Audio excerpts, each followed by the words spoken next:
Comment dirais-je, de la participation gaulliste, hein.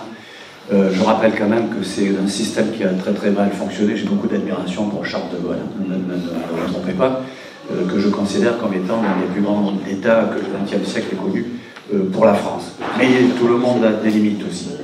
La participation, je vous donne un exemple relativement récent, c'est les lois Hartz en Allemagne.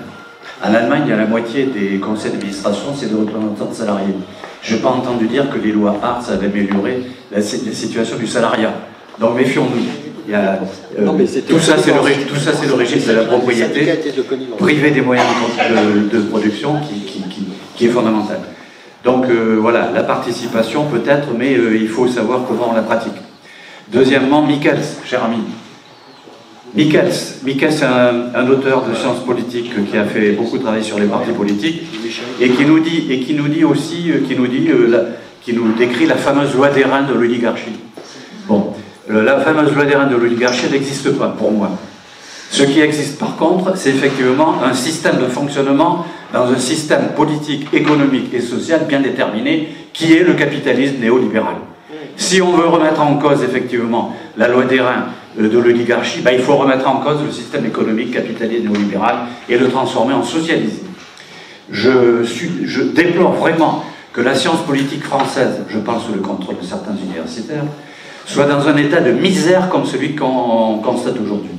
Parce que ces profs de fac, de Sciences Po et compagnie, si vous voulez, en sont encore justement à Michels, Mosca, Pareto, autant de gens du Verger, autant de gens qui ont échoué dans les fourgons du fascisme.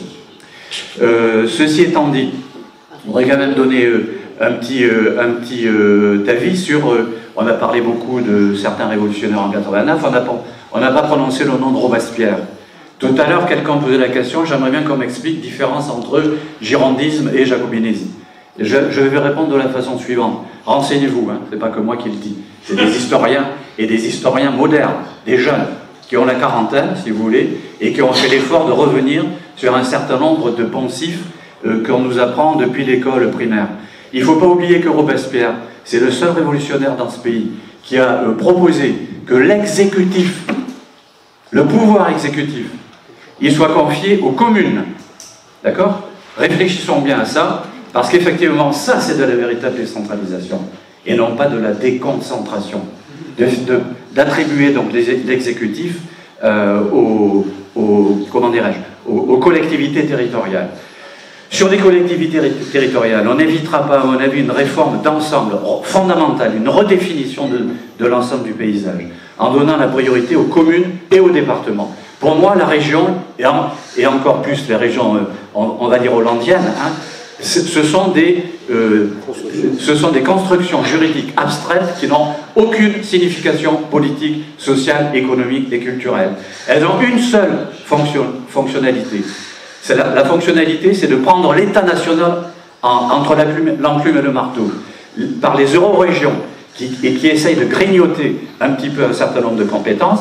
Regardez ce qui se passe en Moselle, Alsace-Moselle, regardez ce qui se passe en Corse, regardez ce qui se passe en Bretagne et ailleurs. Si on continue comme ça, on va vers l'explosion de notre pays. Il faut absolument empêcher ça. Et l'autre marteau, l'enclume, la voilà, hein, les eurorégions, le marteau, eh bien, c'est tout simplement l'Union européenne dont je vous ai parlé tout à l'heure, qui préempte un certain nombre de pouvoirs et qui dépouille ainsi l'État national. Bon, voilà, je pense que ça, il faut quand même qu'on réfléchisse à tout ça. Sur la culture politique, je rejoins ce qui a déjà été dit. Il me semble que le système éducatif français doit être entièrement revu, et pour ça, il y a un plan qui me paraît fondamental, qui a permis que les écoles, le système éducatif français soit un des meilleurs du monde, jusqu'aux années 70 à peu près, hein, si on veut fixer des dates, et cette construction politique citoyenne qui avait été faite, elle s'appuyait sur le plan Langevin-Vallon. Je pense que ça vous rappellera des choses, le plan Langevin-Vallon. C'était qui ces gens-là? C'était un physicien en biologie, je ne sais plus, et un spécialiste en sciences sociales. Bon. Et ils ont produit un plan Langevin-Vallon, je vous invite à le relire, parce que c'est très exactement, bien évidemment, en le réactualisant, hein, de l'eau à passer sous le pont Mirabeau depuis, c'est ce qu'il faut appliquer. Voilà, j'aurais beaucoup de choses à dire, mais oui. On va repasser à la salle. Puis-je dire deux mots du fédéralisme? Parce que ça me paraît important. Pour qu'on ait le temps, il nous reste 10 minutes. Faut pas table ronde, donc après on a... Il ne faut pas croire que l'Union européenne tend vers un État fédéral. C'est faux. Vous savez ce que c'est qu'un État fédéral? Je parle aussi sous le contrôle des universitaires. Un État fédéral, il a au moins 15 à 20% du budget de l'ensemble des États fédérés qu'il regroupe. Vous savez quel est le pourcentage en PIB, hein. Vous savez quel est le pourcentage du budget européen aujourd'hui? Européen entre guillemets. Je signale d'ailleurs qu'il y a 49 États en Europe, hein, il n'y en a pas 27. Bon, eh bien c'est 1%. Ou 2%.